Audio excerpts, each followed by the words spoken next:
Ok, ¿qué vimos de eso?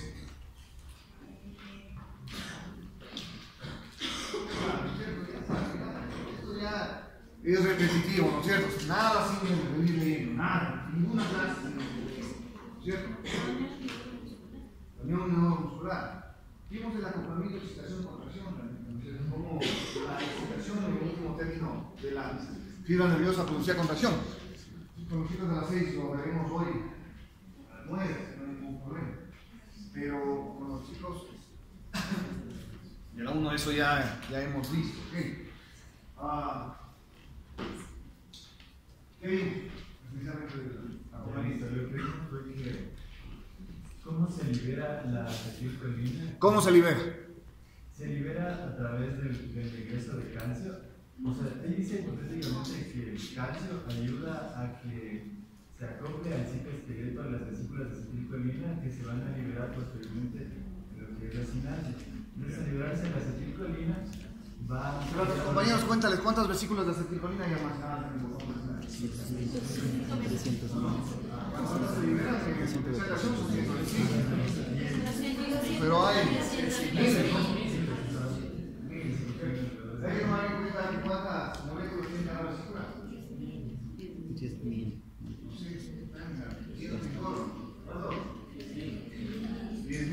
10.000 moléculas por cada vesícula. ¿De quién es esa mochila? ¿Por qué atenta con la costómica?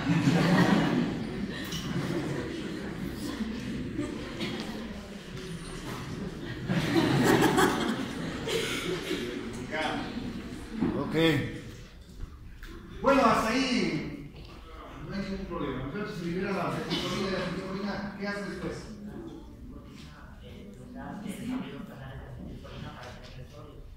Exactamente. Activan los canales de acetilcolina, que son canales de difusión de sodio. Y una vez que entra sodio, ¿qué sucede, mija?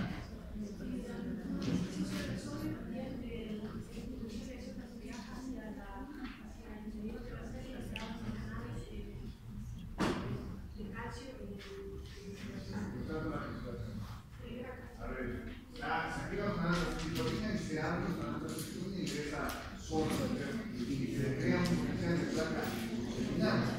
En cambio, también nos activa en ese sitio, las figuras son voltajes. Pero ese cambio de voltaje activa aquí.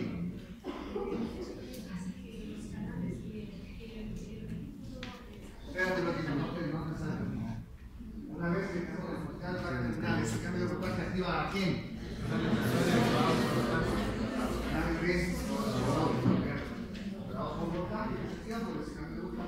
Y ahora sí tiene su potencial de acción y de ahí.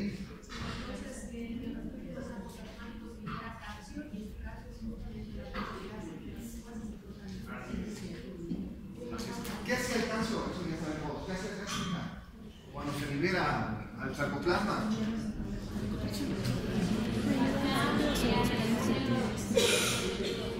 Uno de los fundamentos de aquí de la medicina, ¿de qué más bien? ¿Qué hace el calcio?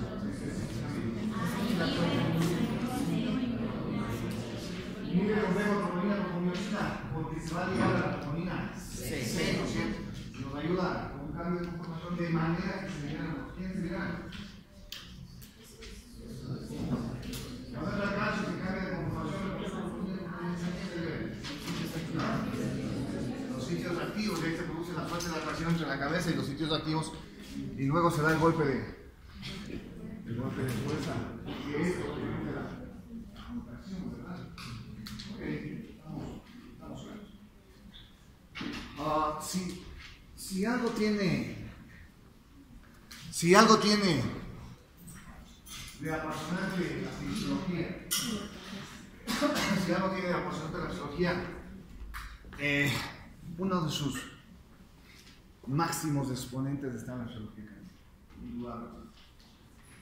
Hablar de fisiología cardíaca es hablar de muchos ítems que competen a lo apasionante que constituye el funcionamiento del corazón. Vamos a conocer ese funcionamiento, vamos a conocer cómo ese músculo que es el corazón, Ustedes cuando van a hacer cirugía del corazón abierto, abren el tórax, hacen la toracotomía, ponen el corazón. El corazón es un músculo que está haciendo eso. Un corazón que late alrededor de 70, 80 veces por minuto. De manera que en una hora, ustedes ¿cuántas veces está en una hora?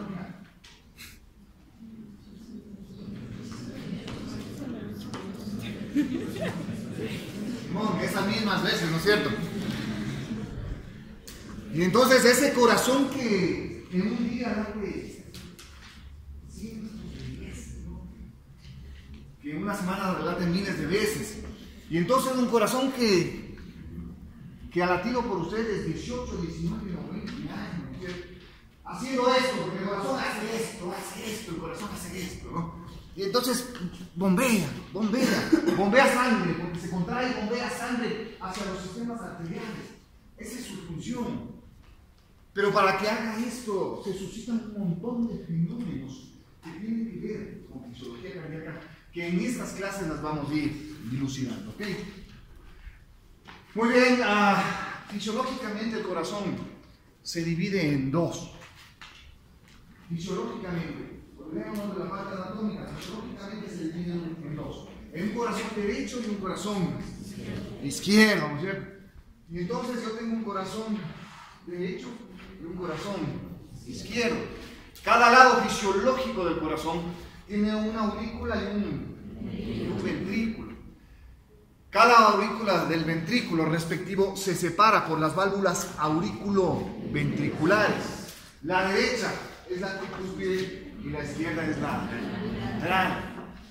Y cada separación entre los ventrículos y sistemas arteriales está dividido por otras válvulas que son las válvulas sigmoides, ¿no es cierto? Que a saber, del ventrículo derecho nace la arteria pulmonar, tenemos la válvula pulmonar, y acá tendremos la válvula aórtica, ¿verdad? Que nace del ventrículo izquierdo. ¿Ok? Y las válvulas realmente separan una cavidad de otras. Las aurículas ventriculares separan la aurícula del ventrículo y las sigmoides separan los ventrículos de las arterias. ¿Ok? Y entonces así se debe contextualizar fisiológicamente. Un corazón derecho que recibe sangre pobre en oxígeno, que le llega a través de los sistemas de venas cavas a su aurícula derecha. De la aurícula derecha la sangre pasa a través de la válvula tricúspide hacia el ventrículo derecho y de ahí se va hacia la circulación pulmonar para que esa sangre pobre en oxígeno pueda oxigenarse y regresar a través de las venas pulmonares a la aurícula izquierda.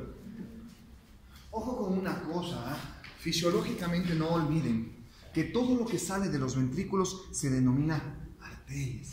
¿Sí? Todo lo que sale del ventrículo es arteria. Aunque la arteria pulmonar lleve sangre pobre en oxígeno, desoxigenada. Y todo lo que le llega a los sistemas auriculares siempre serán los sistemas venosos. Aunque las venas pulmonares lleven sangre oxigenada. Mucho ojo con esa parte fisiológica. Muy bien, entonces la sangre se ha oxigenado en el pulmón y regresa por las venas pulmonares a la aurícula izquierda. Pasa a través de la mitral al ventrículo izquierdo y del ventrículo izquierdo hacia la aorta para que esa sangre que se ha oxigenado sea distribuida en todos los órganos y tejidos de nuestro cuerpo. Y entonces, todo esto trabaja en armonía, ¿no? Y se contrae, y empuja la sangre de las aurículas a los ventrículos y tenemos la contracción ventricular y la contracción ventricular hace que la sangre pase de los ventrículos hacia los sistemas arteriales. Y todo el rato eso, ¿no? Todo el rato. 60 veces, 70, 80 veces en un minuto, ¿no? Está haciendo esa contracción, ese empuje de sangre hacia los sistemas arteriales. ¿Ok? Así está estructurado el corazón. Y en esa estructura fisiológica del corazón, y de esa estructura fisiológica del corazón, nacen dos tipos de circulación, ¿no? Una circulación que naciendo en la aorta, una circulación que naciendo en la aorta lleva sangre hacia todos los tejidos, ¿no? Y de los tejidos regresa hacia los sistemas cavados para que depositen esa sangre en la médula derecha. A toda esa circulación que antes se le llamaba circulación mayor, porque es la circulación grande, donde implica todos los sistemas arteriales y el retorno a través de los sistemas venosos, a esa circulación que antes se les llamaba mayor, ahora se le denomina circulación sistémica. Esa es la circulación sistémica. Y cuando la circulación nace en el ventrículo derecho y se va hacia los pulmones hasta regresar a las venas pulmonares, esa es la circulación menor, ahora llamada circulación pulmonar. Entonces, en este contexto de funcionamiento cardíaco, yo tengo una circulación sistémica y tengo una circulación pulmonar. ¿Ok? Circulación sistémica y circulación pulmonar. Muy bien, la siguiente.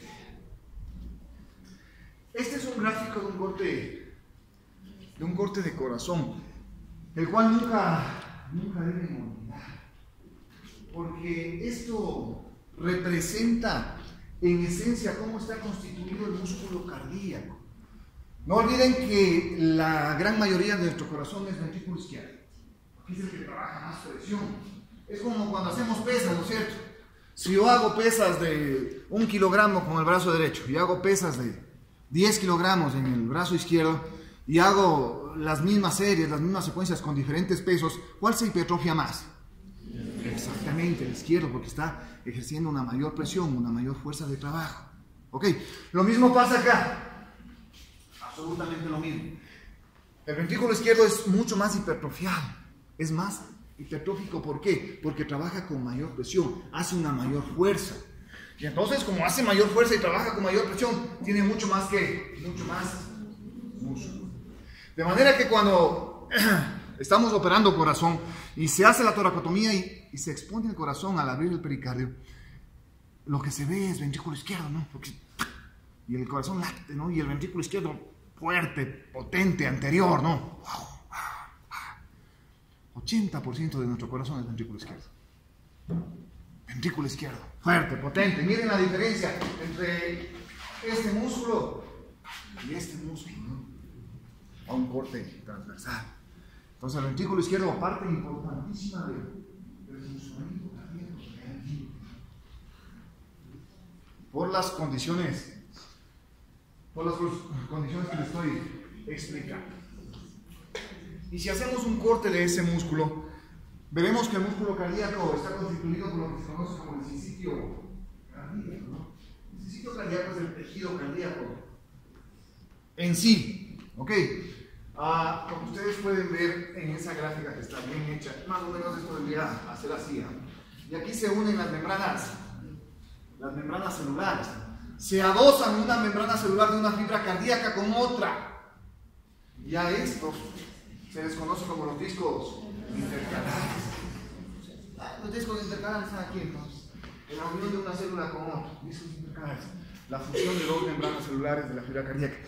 ¿Para qué es útil esto? ¿Para qué es útil esta unión tan estrecha de los discos intercalares? Para que cuando se genere un potencial de acción, ese potencial de acción viaje prácticamente a través de todo el músculo con una velocidad increíble. Y eso hace que cuando llega un potencial de acción a la fibra cardíaca, prácticamente todo el músculo cardíaco se despolariza a la vez por esta constitución del músculo cardíaco en forma de sincitio. Es decir, una unión muy estrecha entre una célula y otra. Ese es el sincitio cardíaco.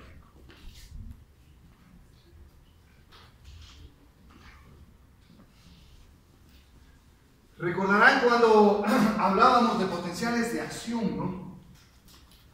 ¿Cuáles son las fases de potencial de acción? Fases de potencial de acción en una fibra normal. Entonces yo tengo eso, ¿no? Reposo, despolarizo y repolarizo y vuelvo a potencial basal. ¿Ok? Y habíamos dicho que hay algunos potenciales de acción que no hacen eso, ¿no? Sino que hacen lo siguiente: reposo, despolarizan. Aquí hay en la fibra cardíaca hay una especie de una repolarización temprana o rápida, repolarización tardía y meseta. Entonces, en la fibra cardíaca, el potencial de acción, está estructurado de esta manera, ¿ok? Yo tengo reposo, despolarizo, meseta y repolarización. Aunque hay unos canales desobedientes de potasio que se abren, son pocos en la fibra cardíaca, pero se abren inmediatamente a terminada la despolarización, que son causantes de esto, que se conoce como la repolarización temprana o repolarización rápida.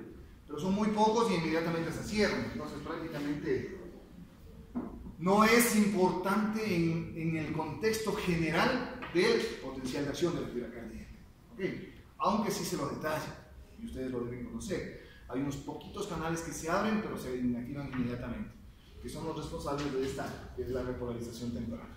¿Okay? Muy bien. Reconocer que el reposo está dado por las condiciones que ustedes ya saben, ¿no es cierto? ¿Cuáles son, señorita? Potencial de membrana, ¿a qué se debe? Sí, cuando están en menos 90 milivoltios, esos menos 90 milivoltios se deben a... Y así, ese potencial de membrana en reposo se debe a... ¿Cómo llego a los menos 90 milivoltios, hijita? Ya sé, pero ¿a qué se debe, hijita? ¿Por qué llega a los menos 90? ¿Por qué llega a los menos 90? ¿Vale? Y entonces yo tengo el potencial de reposo aquí en la fibra cardíaca alrededor de menos 85 milivoltios, porque hay difusión iónica, pues, ¿no es cierto? Y la difusión iónica a través de los canales de fuga, esa difusión iónica me produce un potencial determinado, ¿no es cierto? Entonces el responsable será esa difusión iónica. Sumado a esa difusión iónica, ¿la acción de quién? De sodio y potasio. De la bomba de sodio y potasio, ¿no es cierto? Que nos aporta otro pequeño porcentaje de ese potencial de membrana. Entonces, del potencial de membrana al potencial de reposo dependerá de la difusión iónica a través de los canales de fuga y de la acción de la bomba de sodio y potasio. Pero llega un estímulo que ya veremos cuando veamos en unas 2 clases, cuando veamos la excitación rítmica del corazón. ¿Cuál es ese estímulo?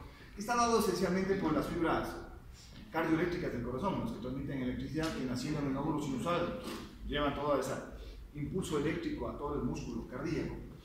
Y entonces llega el impulso y nos da la despolarización por la apertura de los canales de sodio. De manera que si tuviésemos que dibujar, haríamos una flecha en este sentido con el ingreso de sodio. Luego aquí hay una pequeña salida de potasio, imperceptible casi, y se mantiene la meseta gracias a la activación de los canales de calcio-sodio. Son canales operados por voltaje de calcio-sodio, es decir, que permiten el ingreso de cargas positivas a través de calcio y a través de sodio. Y mantienen la despolarización. ¿Okay? Luego, aquí inicia la repolarización, que como ustedes saben mejor que yo, se debe a la apertura de los canales más lentos de todos, que son los de potasio, que hacen que salga potasio y con él se lleven las cargas positivas, dejando el interior de la célula nuevamente en etapa de reposo. ¿Okay? Este es el potencial de acción de la fibra cardíaca. Guyton ya le da una denominación y habla de fase 0, fase 1, fase 2 y fase 3 del potencial de acción. La fase 0, la despolarización. La fase 1, la repolarización temprana. La fase 2, la meseta. Y la fase 3, la repolarización. ¿Ok? No olviden eso. Y no olviden lo que está graficado acá, ¿no? Miren. Y entonces hay diferencias entre el potencial de acción de las fibras nerviosas o musculares normales con el potencial de acción de la fibra cardíaca. Hay notables diferencias, ¿verdad? ¿Cuál es una de esas, señorita?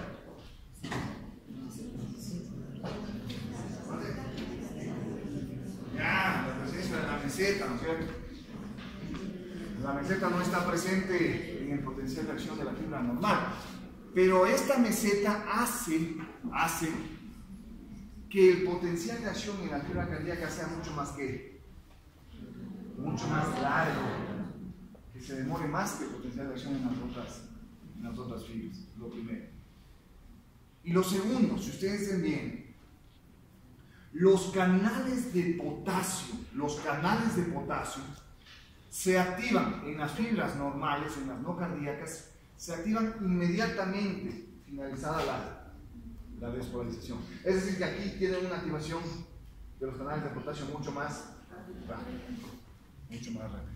En otras palabras, los canales de potasio operados por voltaje en la fibra cardíaca son mucho más lentos en activarse.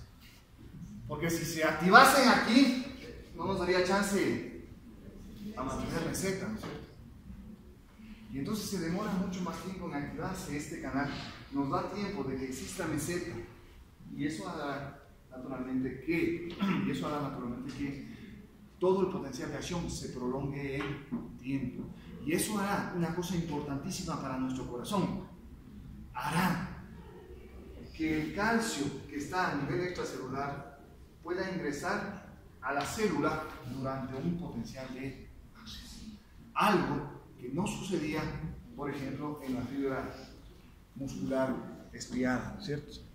Algo que no sucedía en la fibra muscular. Porque casi todo el calcio de la contracción del músculo estriado proviene de dónde? Del retículo sarcoplasmático, es decir, de calcio intracelular. Muy bien, señores, este es el potencial de acción de la fibra cardíaca normal.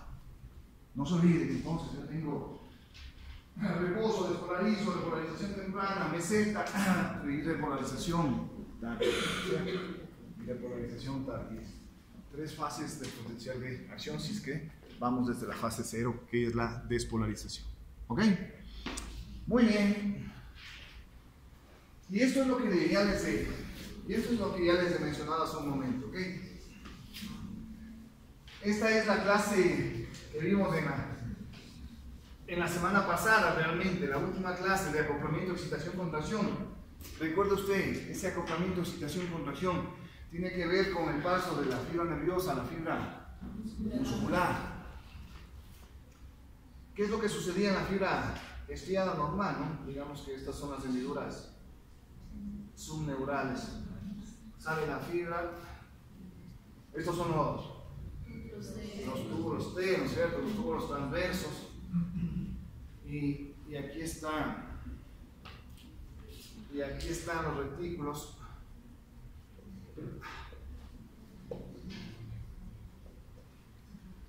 Y aquí están los retículos. De manera que en la fibra estriada normal se producía la despolarización, eso activaba los receptores de dihidropiridina, eso afectaba sobre los receptores de dianodina, que son los canales de calcio, y liberaban el calcio que está aquí hacia las miofibrillas, para que estas puedan realizar su trabajo, ¿verdad? Este es el sistema de acoplamiento, excitación, contracción en la fibra estriada normal. Como ustedes pueden ver, esa contracción depende casi exclusivamente del calcio almacenado en los retículos sarcoplasmáticos. Pero ¿qué pasa cuando hablamos del corazón? Cuando hablamos del corazón, del acoplamiento de la excitación-contracción en el músculo cardíaco, lo primerito es que cuando hay el potencial de placa, se activan los canales de sodio, produciendo el potencial de acción. Este cambio de voltaje, como les he mencionado yo, ya activa otros canales, sobre todo canales que están ubicados en los túbulos transversos. Hay gran cantidad de canales operados por voltaje aquí en los túbulos transversos, que son canales de calcio. canales de calcio. Entonces, cuando en la fibra cardíaca se genera un potencial de acción, estos canales de calcio operados por voltaje se abren. Y el momento en que se abren, gran cantidad de calcio extracelular, porque esto es extracelular, el espacio que está en el túbulo transverso está en contacto con ¿qué? Con el medio. Es líquido extracelular lo que está en el espacio del túbulo transverso. Entonces, cuando se activan estos canales del calcio extracelular, ingresa a la fibra muscular, y este calcio extracelular es el responsable de lo que ustedes ya saben, ¿no? De la atracción de los filamentos de actina y de miosina para producir la contracción. Ok, entonces miren cómo hay una variación que es una variación importante, ¿sí? Eso quiere decir que cualquier alteración del calcio extracelular repercute necesariamente sobre la contracción cardíaca. Por eso lo importante de mantener niveles de calcio extracelular, niveles de calcio en sangre dentro de los parámetros normales. Por la importancia que tiene el calcio extracelular para la contracción cardíaca. ¿Okay? Sin calcio es imposible que el corazón se pueda contraer, en otras palabras. Y cuando tenemos exceso de calcio hay un riesgo de que haya una espasticidad por un exceso en el ingreso de calcio a la sangre. ¿Okay? Entonces miren lo importante de mantener concentraciones adecuadas de calcio. Lo que les he mencionado acá en la gráfica, ahora sí bien hecho, ¿cierto? Miren, viaja el potencial de acción. El potencial de acción abre estos canales de calcio operados por voltaje que permiten el ingreso de calcio a la célula. La mayor cantidad del calcio para la contracción viene del calcio extracelular, aunque también hay una pequeña cantidad de calcio que sale de los retículos. Pero otra característica que es diferente, ¿no? Que el retículo sarcoplasmático en la fibra cardíaca es un retículo muy pequeño, que permite almacenar muy poco calcio. ¿Sí? Entonces casi toda la contracción está dada por el calcio que ingresa a través de los canales de calcio operados por voltaje de los túbulos transversos. De esa manera se produce la contracción, y esto ya hemos hablado muchísimas veces. Habrá contracción mientras quede libre calcio en el sarcoplasma. ¿De quién es el despertador? Apaga, mija. ¿Mande? Apaga, no lo lamentes. Me desconcentro, hija. Ya sabes que para todo se necesita concentración. Ok. Tú mismo, ¿qué estábamos diciendo?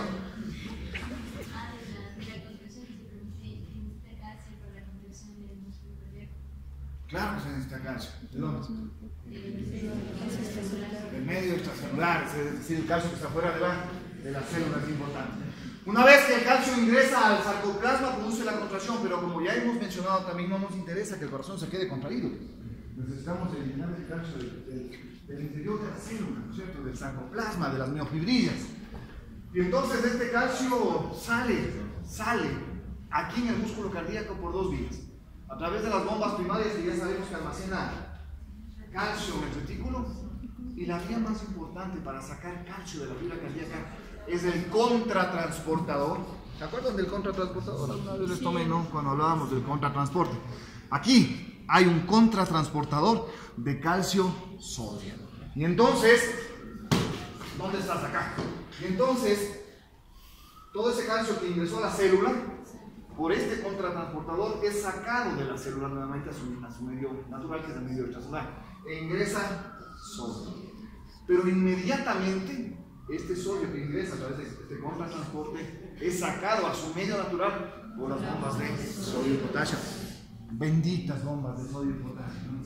Benditas, son benditas, son las que nos restablecen todo, ¿no es cierto? Son los que nos dejan nuevamente en las concentraciones adecuadas, como debe ser, ¿no es cierto? Todo vuelve a la normalidad. ¿Gracias a qué? A la acción de la bomba de sodio y potasio. Ok, entonces mire usted, así es como se produce el acoplamiento de excitación-contracción. Hay variaciones notables, ¿no? Hay variaciones notables entre el acoplamiento de la fibra isquiada y la fibra cardíaca. Los túbulos transversos En el músculo cardíaco, los túbulos transversos, estos túbulos son anchísimos en la fibra cardíaca. ¿Y son anchísimos para qué, señorita? ¿Para qué sean anchísimos? Entonces, al ser anchos, permiten la mayor acumulación de calcio posible. Hay músculos polisacáridos que atraen el calcio y que almacenan muchísimo calcio en el retículo sarcoplasmático. Se llama tonterías. En los túbulos transversos. De manera que en la fibra cardíaca, aquí yo tengo gran cantidad de calcio. A diferencia de la fibra estriada normal, ¿no? Que no tiene esa magnitud de sus túbulos transversos. Y otra diferencia, como ya les he mencionado, es el tamaño del retículo sarcoplasmático, que aquí es mucho más. Ok. Son diferencias en el sistema de acoplamiento, excitación, contracción. Jóvenes, dudas. Preguntas, dudas.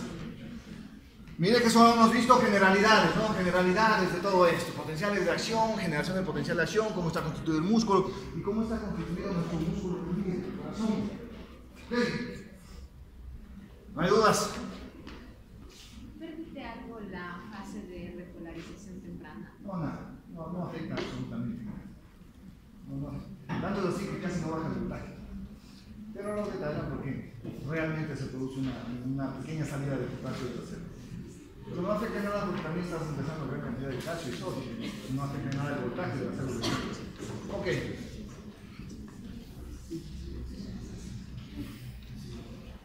Si con algo les voy a atormentar, será con ciclo cardíaco.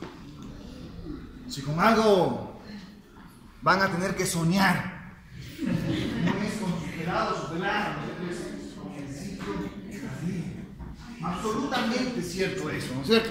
Y entonces el ciclo cardíaco de aquí en adelante se convierte en su compañero y compañera inseparables, ¿no es cierto? Entonces, al que sabemos y a la que sabemos, pues le dejamos unas 3 o 4 semanas a un ratito, ¿no es cierto? Porque nuestro compañero de aquí, tal cual el Padre Nuestro, para ustedes será el ciclo cardíaco. Ciclo cardíaco no es más que todos los acontecimientos que se suscitan entre un latido y otro. Ciclo cardíaco son todos los acontecimientos que se dan entre un latido y otro. Y uno pensaría que entre un latido y otro no pasa nada, ¿no? Pero entre un latido y otro se dan una serie de acontecimientos. Entre un latido y otro se dan una serie de acontecimientos que ustedes, para probar esta materia, las tienen que saber bien. Tienen que saber bien para este semestre y la tendrán que saber bien para el examen de suspensión. ¿Sí? La tendrán que saber bien, porque esto es una parte ineludible de la fisiología. Una parte ineludible de la fisiología. El ciclo cardíaco, como les menciono, son todos los acontecimientos que se dan entre un latido y otro. Entre un latido y otro. De manera que el ciclo cardíaco realmente se divide en dos grandes fases, ¿no? Yo tengo la sístole y la diástole, ¿no es cierto? Entonces, aquí comienza la sístole, aquí comienza la diástole, y nuevamente aquí tenemos un nuevo ciclo, comenzando con sístole nuevamente. Todos los acontecimientos que se dan entre un latido y otro, todo lo que está aquí, es el ciclo cardíaco. ¿Okay? Por tanto, el ciclo cardíaco se divide en dos grandes fases, sístole y diástole. La sístole corresponde a la contracción cardíaca, esencialmente a la contracción ventricular. Sístole es cuando el ventrículo está en contracción, expulsando la sangre de los ventrículos hacia los sistemas arteriales. Eso es la sístole. La diástole, en cambio, es un periodo de relajación cardíaca. Es cuando el corazón, sobre todo los sistemas ventriculares, se están llenando de sangre. Entonces los ventrículos se llenan de sangre, ¿no? Durante la diástole y expulsan la sangre durante la sístole. Así debe ser entendido. Así funciona el corazón. No hay donde darse vuelta, ¿no es cierto? Así funciona el corazón. Se llena durante la diástole y se contrae durante la sístole para expulsar la sangre hacia los sistemas arteriales. ¿Ok? Pero entre un latido y otro hay fases que ustedes deben reconocer. Entonces, la primera fase de la sístole corresponde a la contracción isovolumétrica, ya les digo las características. Y la siguiente fase de la sístole corresponde a la eyección. ¿Okay?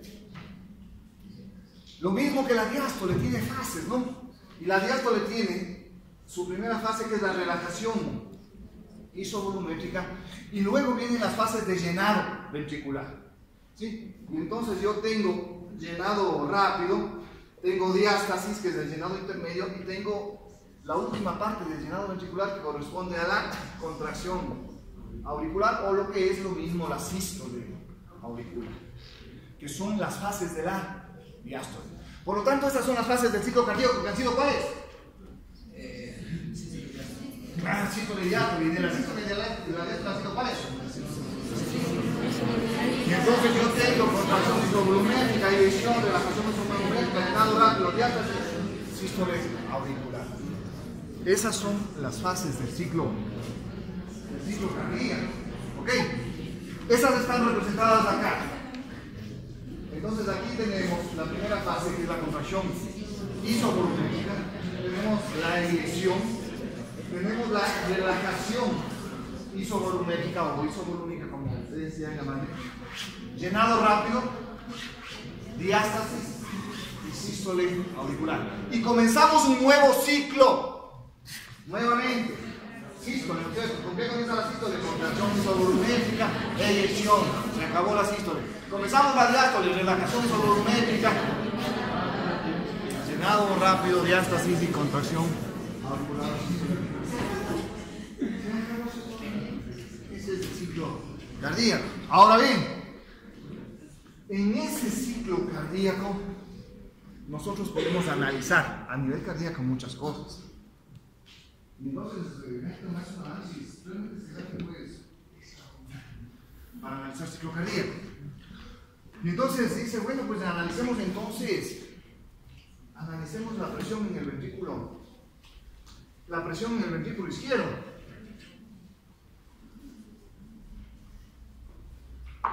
Analicemos, si este es el corazón, dividido en sus dos cámaras, aurículas y ventrículos, corazón derecho, corazón izquierdo. Y aquí tenemos, yo les hago así esquemático, realmente la otra sale por atrás y se va hacia el allá. Pero esto es para que ustedes entiendan, nada más. Aurícula izquierda, ventrículo izquierdo, y aquí tenemos la aorta. Entonces, por ahí dijo Gayton, no Gayton, sino la gente que ha investigado. Me refiero que Gayton también ha investigado, pero él es el recopilador de los datos, realmente. Ok, dijo, analicemos en el ciclo cardíaco cómo están las presiones del ventrículo izquierdo. ¿Cómo están las presiones del ventrículo izquierdo? E hizo una curva de presión del ventrículo izquierdo. Y entonces el ventrículo izquierdo, la curva de presión que está aquí, o de color rojo, comienza aquí. Al inicio del ciclo cardíaco hay un hecho fundamental. El inicio del ciclo cardíaco se da por el cierre de las válvulas auriculoventriculares. Es decir, en otras palabras, cuando va a comenzar la contracción ventricular, la contracción cardíaca, estas válvulas se cierran. Y al cerrarse esas válvulas, comienza la primera fase de la sístole. ¿Qué era cuál? Comienza la contracción isovolumétrica. Estamos hablando de la presión del ventrículo izquierdo, y entonces comienza la contracción isovolumétrica, que consiste en ¿qué? En que se cerraron las auriculoventriculares y el corazón comienza a contraerse, ¿no? Contrae. Pero estas válvulas todavía siguen cerradas, es decir, las sigmoideas todavía siguen cerradas. Al inicio de la sístole, durante la contracción isovolumétrica, ¡ojo!, las auriculoventriculares siguen cerradas.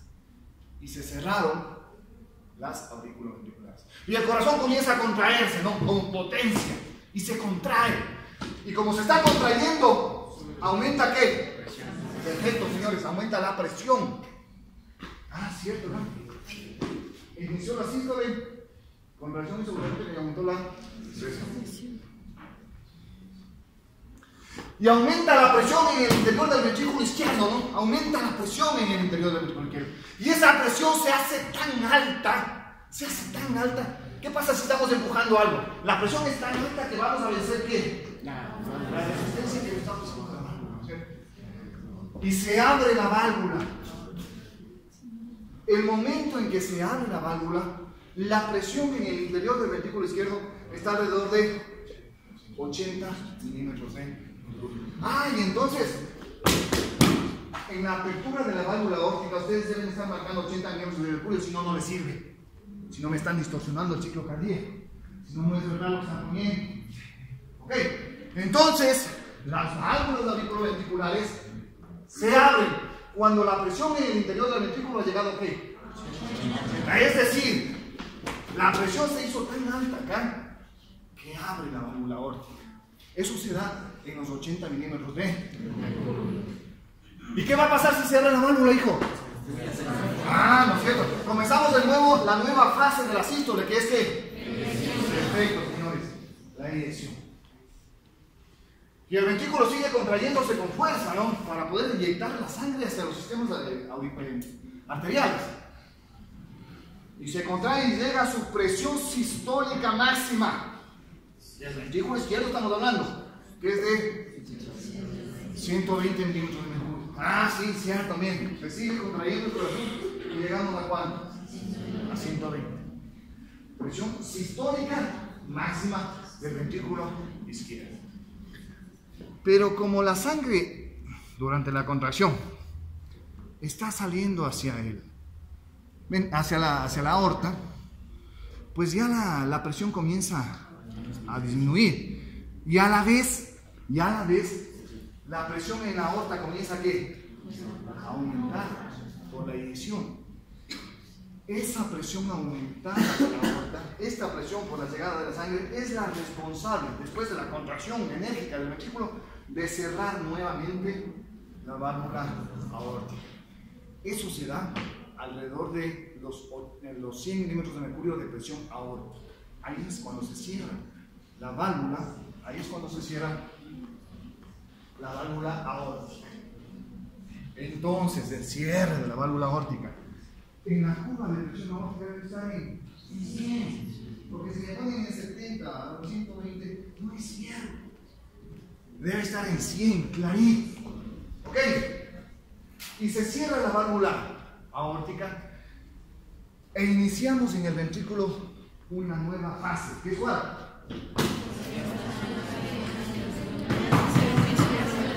Que es la relajación isovolumétrica, que es la primera parte de la relajación. Es decir, en otras palabras, miren lo bonito de esto. Comenzamos con la contracción isovolumétrica, se cerró la aurícula ventricular y comenzó a contraerse el corazón, pero todavía estaba cerrada la aurícula ventricular. Se abre cuando la presión aquí es suficientemente alta para abrir la válvula aórtica, en 80, y se abrió. Sale la sangre del ventrículo hacia la aorta. Esta misma sangre que salió hacia la aorta es la responsable de cerrar esa válvula. Pero durante la sístole, en su fase de eyección máxima, la presión aquí será de ¿cuánto? De 120. Va pasando la sangre del ventrículo hacia la aorta y esta presión en la aorta, que es más o menos cuando llega a 100 milímetros de mercurio, es la responsable de nuevamente cerrar. Como cerró la válvula aórtica, el corazón deja de expulsar sangre y terminamos la eyección. Y terminamos de contraernos realmente, porque el corazón entra en una nueva fase, que es la relajación isovolumétrica. Este ventrículo que acaba de sacarse la madre durante la sístole, ¿no es cierto? Porque se sacó la madre, pues empujó toda esa sangre que le llegó. Descansa el momento en que se cierra la aorta. Descansa, queda en fase de relajación isovolumétrica. Tanto descansa que aquí no hay contracción, que aquí no hay aumento de volumen. Es una fase absoluta de descanso cardíaco. Relajación isovolumétrica. Pero descansa ¿hasta cuándo? Pues hasta cuando estas malosas de las auriculoventriculares, se abren. Entonces relajación isovolumétrica solo hasta aquí. hasta cuando vuelve a abrirse las válvulas auriculoventriculares. ¿Y qué pasa cuando se abren las auriculoventriculares? Exacto, comenzamos la fase de llenado ventricular. Primero, llenado rápido. El llenado rápido es toda la sangre que estuvo almacenada en la aurícula durante la sístole, ¿no? Recuerda usted que la sístole de la aurícula ventricular estaba cerrada.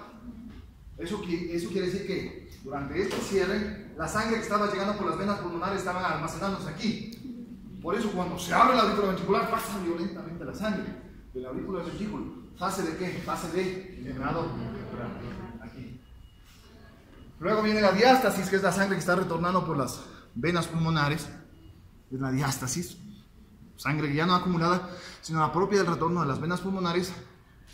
Y la última fase de la diástole es la sístole auricular. La sístole auricular. La sístole auricular, que consiste simplemente en la contracción de la aurícula para vaciar sangre hacia los ventrículos. Pero eso solo es la última fase de la diástole.